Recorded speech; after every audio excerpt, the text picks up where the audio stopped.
15ാമത് SKSSF സംസ്ഥാന ഉള്ളിന്റെ ആളൻ സത്യത്തില് ഉള്ളിന്റെ ആളെന്ന് ഞാൻ കേട്ടപ്പോ ഞാനല്ല ഇതിന്റെ ഉള്ളിലുള്ള മൊത്തം ആള് എന്ന് തന്നെ പറയാം. കേട്ടപ്പോ അവർക്കെല്ലാം തോന്നിയിട്ടുണ്ടാവുക ഇത് ഉണ്ടാക്കിയ ആള് ഒരു വല്ലാത്ത ആളിന്റെ പുറത്താണ് ഈ സംഭവം ഉണ്ടാക്കിയിട്ടുണ്ടാവുക. ഞാൻ മനസ്സിലാക്കിയത് ബഷീർ അസലിയാണ് ഉണ്ടാക്കിയത്. ശരിയാണോ? അല്ല, അങ്ങനെ ഒരു വാക്ക് ഞാനാണ് പറഞ്ഞത്. ഉണ്ടാക്കുന്ന സമയത്ത് പ്രത്യേകമായ ഒരാളലൊന്നും എൻ്റെ ഉള്ളില് ഉണ്ടായിട്ടില്ല. ഇങ്ങനൊരു സർഗലയത്തിന്റെ ഒരു തീം അന്വേഷിച്ചപ്പോ ഞാൻ ശരിക്കും പറഞ്ഞ സുബൈ നിസ്കാരത്തിന് ശേഷമാണ് മനസ്സിലേക്ക് ആശയം വന്നത്. അതൊരു തീയാണല്ലോ സാധാരണ ആളാറല്ലോ. ഒരു മണിക്ക് വരുന്ന സാധനമാണെങ്കിലും സാധാരണ എനിക്ക് ഇങ്ങനെ ആശയങ്ങൾ മനസ്സിലേക്ക് വരുത്ത് സുബൈന് ശേഷം. അങ്ങനെയാണ് ഈ ആളൽ എന്നുള്ളൊരു ആശയം മനസ്സിലേക്ക് വന്നത്. എല്ലാ മേഖലയിലും സിമ്പിളായിട്ട് പറയുകയാണെങ്കിൽ ഇന്നലെ വൈഫ് രാവിലെ ചോദിക്കുകയാണ് നിങ്ങൾ ആളെല്ലാം കഴിഞ്ഞോ? ഫസ്റ്റ് ആദ്യത്തെ കേക്ക് എല്ലാവർക്കും മനസ്സിലായില്ല. ഞാൻ ചോദിച്ച ആളല്ല, നിങ്ങൾ ഉള്ളിന്റെ ആളല്ല, അതായത് സർഗലയെല്ലാം കഴിഞ്ഞോന്നാ ചോദിച്ചേ. അങ്ങനെ എല്ലാ മേഖലയിലുള്ള ആൾക്കാരും അതെ, ഇതേ സെയിം ക്വസ്റ്റ്യൻ എന്നോട് വൈഫ് എന്താ ഈ ആളെല്ലാം പ്രത്യേക വൈഫിന് കണക്ഷൻ ഉണ്ടോന്ന് അറിയില്ല. എന്നോട് ചോദിച്ചു ഈ ആളെല്ലാം എവിടുന്ന കിട്ടിയത്, ആളെല്ലാം എവിടുന്ന കിട്ടിയത്. ഈ അഡ്വർടൈസ്മെന്റിന്റെ ക്യാച്ച് വേർഡുകൾ ഉണ്ടല്ലോ, അത് ഭയങ്കര മൂല്യവത്താണ്. ഏതൊരു പ്രൊഡക്റ്റിന്റെ വിജയം പോലും അതാണ്. ഇപ്പോൾ ഒരു പണത്തൂക്കം മുന്നിൽ, അതുപോലെ നമ്മുടെ ഈ സർഗലയത്തിന്റെ ഒരു വിജയത്തിലും സത്യത്തിലും ഈ ഒരു ആളിന് നല്ലൊരു പങ്കുണ്ട്. പക്ഷേ ആളല് പല സ്ഥലത്തും പല മീനിങ് ആണ്. അതായത് മലപ്പുറം ജില്ലക്കാര് മനസ്സിലാക്കിയ ആളലല്ല കോഴിക്കോടുകാര് മനസ്സിലാക്കിയിട്ടുള്ളത്, ആ ആളലല്ല പിന്നെ കണ്ണൂക്കാര് മനസ്സിലാക്കിയിട്ടുള്ളത്. പലരും പല ആളലാണ്. സത്യത്തില് നമ്മള് ഇങ്ങനെ കാണുന്നത് ഒരു പിരിവിന് പോകുമ്പോ പൈസ തരാണ്ട് കൊണ്ടവരെ ഒരാളില് അങ്ങനെ ഒരാളില്. അതേപോലെ തന്നെ പാട്ട് പാടുന്ന കുട്ടി മൈക്കെടുത്തിരിക്കുമ്പോ അല്ല, അതെ, ഈ പല ഡൈമെൻഷനിൽ പോയതില് ഇതിപ്പോ നേരത്തെ ഭക്ഷണം കഴിക്കാൻ പോയപ്പോ അപ്പൊ ആളില് തീർന്നിട്ടാണ്, അതായത് വിശപ്പ് തീർന്നു എന്നുള്ള അർത്ഥത്തിൽ ഓരോരുത്തര് എല്ലാ കോണ്ടെക്സ്റ്റിലും ഇത് ഉപയോഗിക്കുന്നുണ്ട്. എന്ന് പറഞ്ഞാൽ ആ ക്യാപ്ഷൻ എന്തായിട്ടുണ്ട് വിജയിച്ചു. പല കോണ്ടെക്സ്റ്റിൽ ചർച്ച പോയതിൽ സന്തോഷമുണ്ട്. ശരിക്കും ഉള്ളിന്റെ ആളല് കൊണ്ട് ഉദ്ദേശിക്കുന്നത് ഉള്ളു എന്ന് പറഞ്ഞാൽ നമ്മുടെ മനസ്സാണ്. മനസ്സിന്റെ പ്രത്യേകത അതിൽ ഒരുപാട് സാധ്യതകൾ ഉള്ളതാണ്. പ്രത്യേകിച്ച് ഈ പാട്ടുപാടുകയും പ്രസംഗിക്കുകയും ചെയ്യുന്ന കുട്ടിക്ക് അവരുടെ മനസ്സിനൊരു എന്താ പറയാ സുതാര്യത ഉണ്ടാവും. അതിങ്ങനെ ഉള്ളെന്ന് പുറത്തേക്ക് വരുന്ന സമയത്ത് ആളില് സാധാരണ തീയാണല്ലോ, തീ ആളിക്കത്തെന്നൊക്കെ പറയല്ലോ സാധാരണ. നമ്മള് ഗ്യാസ് പിന്നെ കത്തിച്ചു കഴിഞ്ഞാൽ ഒരു ആളലുണ്ട്. അങ്ങനെ ആളുന്ന സമയത്ത് സാധാരണ ഉണ്ടാവുക ഒന്ന് വെളിച്ചമാണ്, പിന്നെ ഒന്ന് അതിന്റെ ചൂടാണ്. മനസ്സ് ചൂടാവുമ്പോഴാണ് നമ്മുടെ ശരിക്കുള്ള ഈ കാര്യങ്ങളൊക്കെ പ്രകടിപ്പിക്കാൻ കഴിയാന്നല്ല ആ ഒരു കോർ കോൺസെപ്റ്റാണ് ഞാൻ ഉദ്ദേശിച്ചത്. ഷിസൂസ പറഞ്ഞ പോലെ അതെ പല രീതിയിലേക്കും പോയി എന്നുള്ളതാണ്. മനുഷ്യന്മാരങ്ങനെയാണല്ലോ, പല രീതിയിലേക്ക് കൊണ്ടുപോകല്ലോ. സർഗശേഷി ആളിക്കത്ത. ഓക്കെ ഓക്കെ, ഏത് സ്ഥലത്ത് ഈ സാധനം കൊണ്ടുവരാൻ പറ്റും എന്നുള്ളതാണ് ഇതിന്റെ ഒരു വിജയം. അത് ഭയങ്കരമായി നമുക്ക് എഫക്ട് ചെയ്യും. ആണെങ്കിലേ ഒരു അഡ്വർടൈസ്മെന്റ് ഏജൻസി തുടങ്ങാനുള്ള കാര്യവുമായിട്ട് ബന്ധപ്പെടുമ്പോ പറഞ്ഞ പോലെ വല്ല ആളിനൊരു പ്രത്യേകത ഉണ്ട്. കാരണം ആദ്യമായിട്ട് നമ്മളൊരു സ്റ്റേജ് കയറുന്ന സമയത്ത് ആ ഒരു വല്ലാത്തൊരു ആളിനുണ്ടാവും. ആ ആളിനെ അനുഭവിക്കാണ്ട് അത് എന്തൊക്കെ അതിന്റെ സുഖം അനുഭവിക്കാണ്ട് നമുക്ക് എന്തൊക്കെ കഴിയില്ല. ഫസ്റ്റോ സെക്കൻഡോ തേർഡോ ഇനി ഒന്നും കിട്ടിയിട്ടില്ലെങ്കിലും ആ ഒരു അനുഭവം ഉണ്ടല്ലോ. സർഗലയുമായിട്ട് ബന്ധപ്പെട്ടിട്ട് പങ്കെടുക്കുന്ന എല്ലാ ആളുകളും ഈ ആളിലൂടെയാണ് കടന്നു പോകുന്നത്. അതുകൊണ്ട് തന്നെ സർഗലയത്തിൽ പങ്കെടുത്ത ആളുകൾ ഒരു ആളലിലൂടെ അങ്ങ് കടന്നു പോയി ചുരുക്കത്തിൽ അല്ലെ. ആ ആളലാണ് സർഗലയത്തിന്റെ ഒരു വിജയമായിട്ട് ഞാൻ കാണുന്നത്. അതായത് കഴിഞ്ഞ ഏതെങ്കിലും സർഗലയങ്ങളുടെ ക്യാപ്ഷനുകൾ ആർക്കെങ്കിലും ഓർമ്മ ഉണ്ടാവും? കഴിഞ്ഞ ഒരുപാട് കാലത്ത് പലർക്കും ഓർമ്മ ഉണ്ടാവണമെന്നില്ല, ചിലർക്ക് ഓർമ്മ ഉണ്ടാവും. പക്ഷെ വരാൻ പോകുന്ന ഒരു 10 വർഷം കഴിഞ്ഞാൽ ഈ ക്യാപ്ഷൻ ഒരാൾ മറക്കൂല എന്നുള്ളതാണ് ഇതിന്റെ പ്രത്യേകത.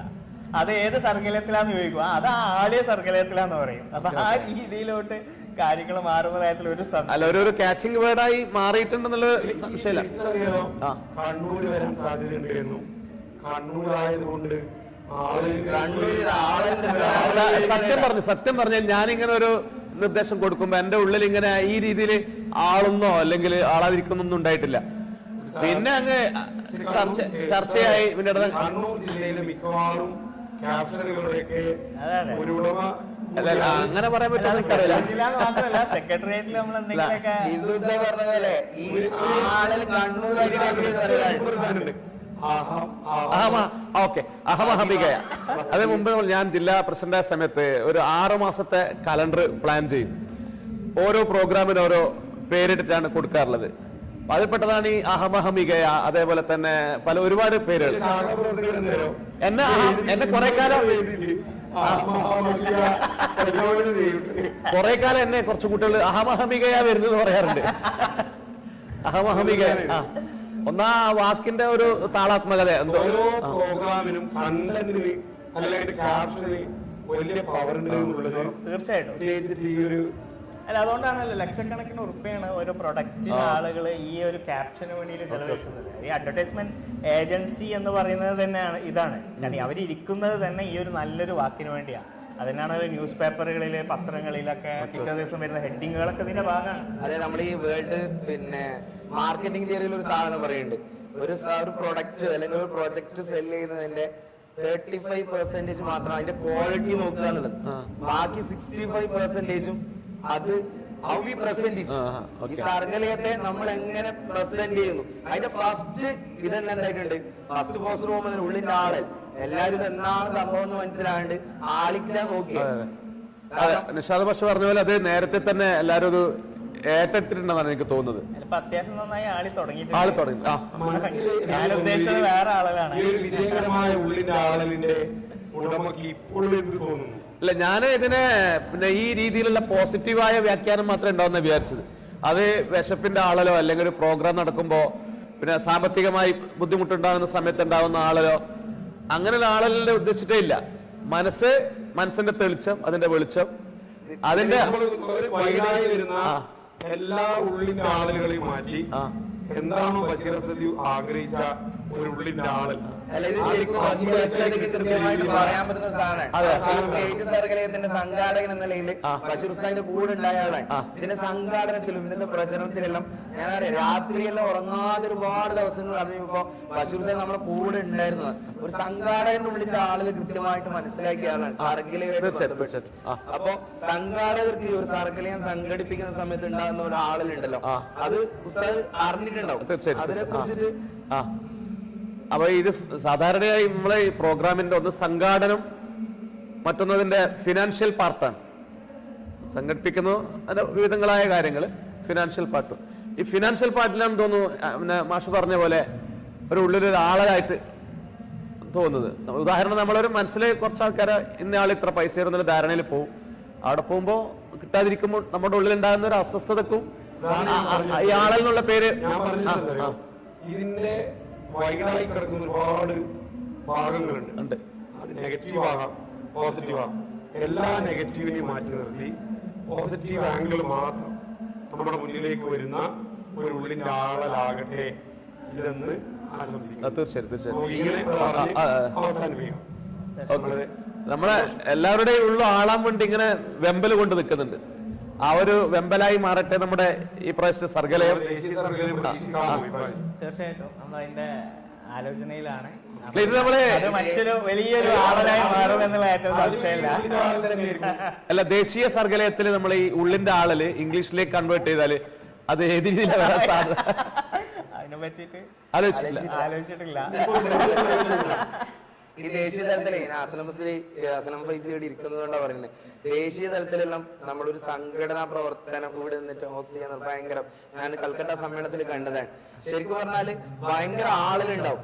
ഈ ബഷീർ ഉസ്താദിന് അസ്ലം ഫൈസിക്ക് ഞാൻ കണ്ടെന്ന് പറഞ്ഞാല് ഉള്ളിലെന്താളായാലും പുറമെ കാണാനൊന്നുമില്ല, കൂളായിട്ടാണ് കണ്ടത്. ഞാൻ പറയും, കൊൽക്കത്തയിൽ ഈ നമ്മുടെ CLC സെന്റർ പോലെയുള്ള സാധനം എല്ലാം ഡ്രൈവ് ചെയ്ത് കൊണ്ടുവന്ന സാധനം, അതിന്റെ സ്റ്റിയറിംഗ് പിടിക്കുന്ന സമയത്ത് അവിടെ അങ്ങനെ സാധനം ഉണ്ടാക്കാതെ വലിയ ഇതാണ്. പക്ഷെ അപ്പോഴും അസ്ലം ഫൈസലും കൂളായിട്ടാണ് ആ സാധനത്തെ ഹാൻഡിൽ ചെയ്യുന്നത് എന്നുള്ളതാണ്. അതിന്റെ എക്സ്പീരിയൻസ് എന്താണ്?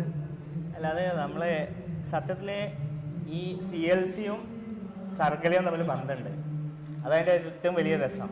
അതായത് നമ്മൾ ആസാമിലെ ആദ്യത്തെ നോർത്ത് ഇന്ത്യൻ സർഗലയം നടത്തുന്ന വേദിയിൽ വെച്ചിട്ടാണ് നമ്മുടെ ആസാമിലെ MLA ഷർമാൻ അലി CLC-കൾക്കുള്ള ഫണ്ട് പ്രഖ്യാപിച്ചു. അപ്പോൾ ഈ CLC-യും സർക്കിളും തമ്മിൽ അഭേദ്യമായ ഒരു ബന്ധമുണ്ട്, നല്ലൊരു ആളുകളുണ്ട്. അപ്പോൾ സ്വാഭാവികമായിട്ട് അത് നമ്മുടെ നല്ല സപ്പോർട്ടുണ്ട്. നമ്മൾ ഒരു ഗ്രൗണ്ട് സപ്പോർട്ട് നാട്ടിലുള്ള പോലെ ആളുകളില്ലെങ്കിൽ കൂടി നമ്മൾ പുറത്ത് നമ്മുടെ സംവിധാനങ്ങളുണ്ട്. പിന്നെ നമുക്കൊക്കെ ഉള്ള ഒരു ആഗ്രഹമാണ് കേരളത്തെ പോലെ മറ്റു നമ്മൾ കാണുന്ന പിന്നെ നമ്മുടെ പുരോഗതി എങ്ങനെയെങ്കിലും നമ്മുടെ മറ്റുള്ള സ്റ്റേറ്റുകളിലെ ആളുകൾക്ക് കിട്ടണം എന്നുള്ളൊരു ആഗ്രഹം ചോദിക്കാൻ ആഗ്രഹിക്കുന്ന ഒരു ചോദ്യമാണ്, എത്ര വർഷം കൊണ്ട് നമുക്ക് ഉദ്ദേശിക്കുന്നിടത്തേക്ക് എത്താൻ സാധിക്കും? ഇപ്പോ നാഷണൽ സർക്കിളല്ല, നാഷണൽ ലെവലിൽ പറഞ്ഞു വെച്ചൊരു സംഭവമുണ്ട്, നമ്മളെ കേരളം പോലെ പുറത്തുള്ള ഒരു സംസ്ഥാനം വരണം, കേരളം പോലെ എല്ലാം ആത്മീയമായി ഭൗതികമായി എല്ലാം കൊണ്ടും. അങ്ങനെയാണെങ്കിൽ നമ്മൾ ആ ഒരു ആംഗിളിലേക്ക് എത്താൻ നിങ്ങളെ ഈ നിലവിലെ സംഘടന സെറ്റപ്പ് ഉപയോഗിച്ച് എത്ര വർഷം വേണ്ടി വരും അങ്ങനെ വരാൻ? അതായത് നാട്ടിലെ ഒരു 30 വർഷം മുമ്പത്തെ സാഹചര്യമാണ് ഇപ്പൊ കേരളത്തിന് പുറത്ത് പല സ്ഥലത്തും. 30 വർഷം അല്ലെ, ഇനി ഒരു 30 വർഷം വേണ്ട എന്ന് എനിക്ക് തോന്നുന്നു. കാരണം നിങ്ങളിപ്പോൾ കാരണം അസ്ലം ഫൈസിനെ പോലത്തെ ആൾക്കാരില്ലാണ്ടല്ലോ ലീഡ് അപാരമായ കോർഡിനേഷൻ സ്കില്ല് അസ്ലം ഫൈസി പോലുള്ളവരിലുണ്ട് എന്നുള്ളത് ഓരോ പ്രോഗ്രാമിന്റെയും ഇടയിൽ നമുക്ക് വായിച്ചെടുക്കാൻ പറ്റുന്നുണ്ട്. അല്ല, ഇതൊരു കോർഡിനേറ്റഡ് എഫേർട്ടാണ്. ഇതൊരാളുടെ അല്ലെങ്കിൽ ഒരു വ്യക്തിയുടേതല്ല. നമ്മുടെ 2-3 സംവിധാനങ്ങൾ ഓൾറെഡി നമ്മുടെ കേരളത്തിന് പുറത്തുള്ള സംസ്ഥാന സംവിധാനങ്ങൾ, ആർബുദയുടെ സംവിധാനങ്ങൾ, ഇതൊക്കെ ഒരുപാട് കാര്യങ്ങൾ അതില്ലാത്ത സ്ഥലം. ഇപ്പോൾ ഡൽഹിയിൽ നമ്മൾ കഴിഞ്ഞ 4 വർഷമായിട്ട് നമ്മൾ നിരന്തരമായി പ്രവർത്തിച്ചുകൊണ്ടിരിക്കുന്നത്. അപ്പോൾ എല്ലാ സ്റ്റേറ്റുകളിലും നമ്മുടെ ഒരു സാന്നിധ്യമുണ്ട്. ഇപ്പോൾ നമ്മളിപ്പോൾ കൽക്കട്ടയിലെ ആലിയ യൂണിവേഴ്സിറ്റി കേന്ദ്രീകരിച്ചുകൊണ്ട് ഒരു സ്കിൽ ഡെവലപ്മെൻറ്റ് സെൻറ്റർ തുടങ്ങാനുള്ള പരിപാടിയാണ്. അപ്പോൾ ഇതൊക്കെ ഓരോ നീഡ് ബേസിസ് ആണ്. നമ്മൾ ഒരു യാത്രയുടെ ഭാഗമായി കൽക്കട്ടയിലെ ആലിയ യൂണിവേഴ്സിറ്റി സന്ദർശിക്കുമ്പോൾ അവിടുത്തെ കുട്ടികളിൽ കണ്ട ചില ആവശ്യങ്ങൾ, ഞങ്ങൾക്ക് നിങ്ങളെപ്പോലെ ആവാൻ പറ്റുന്നില്ലല്ലോ, ഞങ്ങൾക്ക് സ്കില്ലില്ല, അപ്പോൾ അതുകൊണ്ട് തന്നെ ഒരു ഫിനിഷിംഗ് സ്കൂൾ വേണം എന്നുള്ള ആശയത്തിൽ നിന്നാണ് നമ്മൾ ഈ പറഞ്ഞ കമ്മ്യൂണിറ്റി ലേണിംഗ് സെൻ്ററുകളും സ്കിൽ ഡെവലപ്മെൻറ്റ് സെൻ്ററുകളൊക്കെ വരുന്നത്. ഇന്ന് ഇപ്പോൾ ഡൽഹിയെക്കുറിച്ച് പറയുമ്പോൾ നമ്മൾ ഏറ്റവും കഴിഞ്ഞ 4 വർഷമായിട്ട് ഒരു ഏറ്റവും കലാപബാധിത ഒരു പ്രദേശമാണ്. അവിടെ ബ്രിഡ്കോയുമായി നമ്മൾ സഹകരിച്ചിട്ട് കഴിഞ്ഞ 6 മാസത്തിൽ 4 കുട്ടികളെ ബ്രിഡ്കോയുടെ മൊബൈൽ ടെക്നീഷ്യൻ കോഴ്സ് കഴിഞ്ഞാൽ പുറത്തിറങ്ങി. അപ്പം നമ്മൾ വെറും ഒരു വിദ്യാഭ്യാസ സംവിധാനം എന്നുള്ളതിനൊക്കെ അപ്പുറം അവരെ എങ്ങനെ എംപവർ ചെയ്യാമെന്നുള്ള അതിൻ്റെ എല്ലാ തലത്തിലും നമ്മൾ വെറും വിദ്യാഭ്യാസം കൊടുക്കാൻ മാത്രമല്ല അവരെ ജോലിക്ക് പ്രാപ്തരാക്കുന്ന ലെവലിലോട്ട് കൂടി മാറുകയാണ്. അപ്പം ഈ ഇത്തരത്തിലുള്ള ഒരുപാട് ആളുകൾ ആ സമൂഹം നിർവികാരതയ്ക്കപ്പുറത്ത് വികാരഭരിതമായ നിരാശയുടെ പക്കലവരിൽ നിൽക്കുന്നുണ്ട്. പ്രതീക്ഷയുണ്ട്. അതിലെ ഈ നമ്മളെ അവിടെയുള്ള ഈ ഭൗതിക സൗകര്യങ്ങളില്ല, അതല്ലാത്ത മറ്റുള്ള എന്തെങ്കിലും ഈ കാര്യങ്ങൾ നമ്മളെ ഈ പിറകിലേക്ക് പോകുന്നതിൽ പിന്നെ സ്വാധീനിച്ചിട്ടുണ്ടെന്ന് അറിയാം. ഈ ഹിസ്റ്റോറിക്കൽ റീസൺ ഇതിന് പിന്നിലുണ്ട് എന്ന് പറഞ്ഞാൽ, ഇപ്പം നമ്മൾ സ്വാതന്ത്ര്യ സമരത്തിൻ്റെ വിഭജനം, ഇന്ത്യ പാക് വിഭജനം, സത്യത്തിൽ ഇന്ത്യയും പാകിസ്ഥാനുമായി വിഭജിക്കപ്പെട്ടപ്പോൾ ധനാഢ്യർ മുഴുവൻ പോയത് പാകിസ്ഥാനിലാണ്. നമുക്ക് അങ്ങനെ ഒരു വിഷയം വന്നിട്ടില്ല. നമ്മളെപ്പോഴും കേരള മോഡൽ എന്നൊക്കെ പറയുമെങ്കിൽ കൂടി അവർ നേരിട്ട ഒരു ബുദ്ധിമുട്ട് നമുക്കുണ്ടായിട്ടില്ല. അപ്പം അതുകൊണ്ട് തന്നെ നമ്മൾ അതിലെ ആ ഒരു ബുദ്ധിമുട്ട് ഇല്ലാത്തത് കൊണ്ടാണ് നമുക്ക് ഒരുപാട് മുന്നോട്ട് പോകാൻ പറ്റിയത്. ഇവിടെ നമ്മളൊന്ന് ആലോചിച്ച് നോക്കുക, നമ്മുടെ നാട്ടിലൊരു കലാപം ഉണ്ടായി, ഇവിടുന്ന് ധനാഢ്യർ മുഴുവനും മറ്റൊരു സ്ഥലത്തേക്ക് പോയി കഴിഞ്ഞാൽ ഇവിടെ അവശേഷിക്കുന്നത് അപ്പൊ ഈ ഒരു ബുദ്ധിമുട്ടില്ലാത്തത് കൊണ്ടാണ് നമ്മളെപ്പോഴും ഈ ഒരു യാഥാർത്ഥ്യം നമ്മൾ പലപ്പോഴും മറക്കാറുണ്ട്. വിഭജനം എന്ന് പറയുന്നത് ഇപ്പോൾ പഞ്ചാബിലെ എല്ലാ മുസ്ലിങ്ങളും പാകിസ്ഥാനിലോട്ട് പോയി. അവിടെ വളരെ ചുരുക്കം ആളുകൾ മാത്രം അവശേഷിക്കുകയും പള്ളികൾ മുഴുവനും അബാൻഡൻ്റ് ആയി, ആരും പള്ളിയിൽ നിസ്കരിക്കാൻ ആളില്ലാത്തൊരു സാഹചര്യത്തിലോട്ട് വന്നു. പിന്നീട് ഒരു കഥ പറയുന്നുണ്ട്, ഇന്നും ജീവിച്ചിരിക്കുന്നുണ്ട് അദ്ദേഹത്തിൻ്റെ മകൻ. അദ്ദേഹത്തിൻ്റെ വലിയാപ്പ കണ്ണു കാണാത്ത ഒരാളായിരുന്നു. അപ്പം അദ്ദേഹം വിഭജനത്തിൻ്റെ സമയത്ത് ഈ ഒരു മകനെ പോവാണ്. അപ്പോൾ രാത്രി കരച്ചിൽ കേട്ടിട്ട് ഈ കുട്ടീനെയും കൊണ്ട് പോകാൻ പറ്റില്ല എന്നുള്ളതിൽ കുട്ടിയെ കടുക് തോട്ടത്തിൽ ഉപേക്ഷിച്ച് പോവാം. ആ കുട്ടി ഇവിടെ അവശേഷിക്കുകയും ബാക്കിയുള്ളവരൊക്കെ പാകിസ്ഥാനിലേക്ക് പോയി. കുട്ടിയുടെ ഉമ്മ കുറേ കഴിഞ്ഞപ്പോൾ തിരിച്ചു വരികയാണ്. തിരിച്ചു വന്നിട്ട്, കാരണം ഉമ്മാക്ക് സ്വാഭാവികമായിട്ടും അങ്ങനെയാണല്ലോ, മകനെ ഉപേക്ഷിച്ച് പോകാൻ പറ്റില്ല. അങ്ങനെ തിരിച്ച് പഞ്ചാബിലെ ഒരു ഗ്രാമത്തിൽ വരികയും ആ ഗ്രാമം അവിടുത്തെ സിഖുകാർ മുസ്ലിങ്ങളെ പ്രൊട്ടക്ട് ചെയ്തിരുന്നു. ആ ഗ്രാമത്തിൻ്റെ പേര് കറക്റ്റായിട്ട് ഓർമ്മ കിട്ടുന്നില്ല. അപ്പം ഇങ്ങനെയൊക്കെയുള്ള ഒരുപാട് ചരിത്രങ്ങൾ എക്കണോമിക്കലി വീക്കാനുള്ള കാരണം എന്ന് പറയുന്നത് എഡ്യൂക്കേഷന്റെ അല്ല, പക്ഷെ അത് എന്തുകൊണ്ട് വന്നു എന്ന് ചോദിച്ചാൽ വിഭജനത്തിന്റെ സമയത്ത് സമ്പന്നര് മുഴുവൻ പാകിസ്ഥാനിലേക്ക് പോയി എന്നുള്ളത്. നമുക്ക് അവിടെയുള്ള ജനങ്ങളുടെ ഒരു ഉള്ളിന്റെ ആളുകൾ ഉണ്ടാക്കാൻ ശ്രമിക്കല്ലേ? അതെ, തീർച്ചയായും. ഏതായാലും ഒരുപാട് ആളുകൾ നമ്മൾ ചർച്ച ചെയ്തിട്ട് അവസാനിക്കുന്ന സമയത്ത് ബഷീർ ഹുസൈനോട് ചോദ്യം, ശരിക്കും ഉള്ളിന്റെ ആളുകളോട് എന്താ ഉദ്ദേശിച്ചത്? ശരിക്കും ഉള്ളിന്റെ ആളെന്ന് പറഞ്ഞാൽ അതില് നമ്മളൊരു കലാസാഹിത്യം എന്ന് പറയുമ്പോൾ കലാസാഹിത്യം എന്നുള്ളത് നമ്മളെ മനസ്സുമായി ബന്ധപ്പെട്ടതാണല്ലോ. ഉള്ളിൽ കാണുന്ന കുറെ ഭാവനകൾ, അതിന്റെ പ്രകടനം, അതിന്റെ പിന്നെ പ്രകടനവും പ്രദർശനവുമാണ്. മനസ്സ് പിന്നെ തിളങ്ങും, മനസ്സിൽ വെളിച്ചമുണ്ടാവും. മനസ്സ് തീ പോലെ ആളുന്ന സമയത്ത് അതിൽ പ്രകാശം ഉണ്ടാവും, വെളിച്ചമുണ്ടാവും.